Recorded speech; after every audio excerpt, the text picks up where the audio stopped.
Volume or intensity, which one is better to get better at calisthenics skills? Before I go further into my honest opinion about this topic, let me explain what volume and intensity would be in context of calisthenics. Volume refers to how much or the quantity, while intensity refers to how heavy or the quality. So for example, 5 sets of 1 front lever pull-up is an example of low volume, high intensity work, and 5 sets of 5 banded front lever pull-ups would be more of higher volume and lower intensity type of work. We all know that we need a good mix of both volume and intensity for the good result, but the question is which one is superior. Problem with intensity and volume is that they have invert relationship. If you do high volume and high intensity, it just means that the intensity is not really that high, because if it was high, you wouldn't be able to do much volume. The only way to do high volume and high intensity is to do a ton of sets with low rep range and to rest for 3 to 5 minutes between those sets. I had tried it, and to be honest, the only thing I got from it was a ton of frustration and bicep tendon irritation, but it was fun and egotistical way to train indeed. The issue was I trained too close to my 1 rep max. So what is a 1 rep max? It is simply a certain amount of weight you can lift for only 1 rep, not 2, only 1, max effort rep. You might ask, what does that have to do with calisthenics? Well, you see,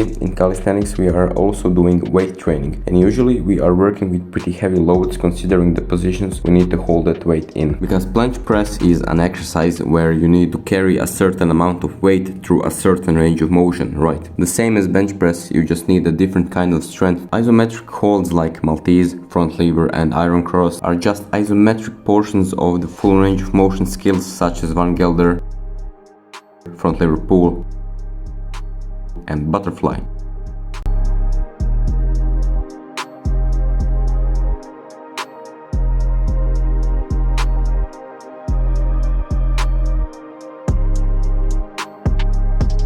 My point here is that isometric skills in calisthenics are just like isometric portions of repetitions in the gym, just 100 times harder, of course.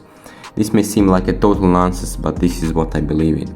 I devoted my time to learn about it and found out about 1 rep max chart. It's a chart that tells us how many repetitions we can perform with certain percentage of 1 rep max.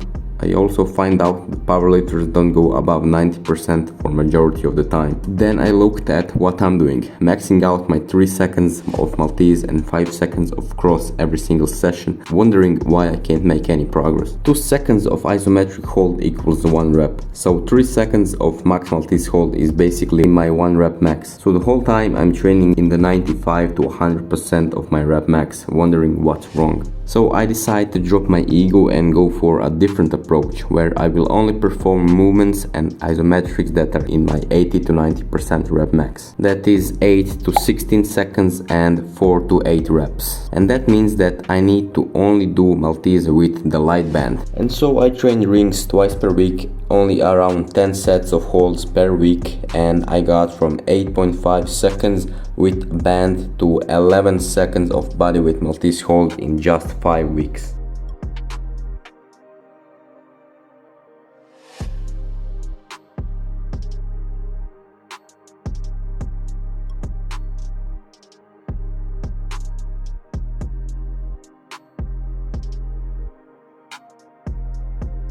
The hard part was not doing any heavier loads until a predetermined day, only with the band, even though I could do it with my bodyweight and record cool clips and be cool, but I really wanted to try this out and it worked amazingly. And it also works for my man Gary. Gary is a client of mine that wanted to work with me because he liked my planche ebook. He applied what I wrote and made good progress, so he also wanted to work with me one-on-one. And he still continues to make great progress because he is an extremely patient and disciplined guy, and it's so easy to work with him. Anyway, all of this was just my observation and help of my good friend and coach David. Of course, this is my opinion and you're allowed to disagree with me. I do not have the last word on training calisthenics, so just try it, experiment, learn and come up with a better conclusion. But this is my conclusion. Train progressions of a skill that's in 80 to 90% of your 1 rep max. Use only the rubber band that takes away 5 to 9 kilograms. Don't do more than 20 to 30 reps or 30 to 40 seconds of volume per session. If it sounds like too little, then decrease the rest between sets until you're doing it super efficiently and quickly. Apply progressive overload to your sets, try to work a little bit harder every week,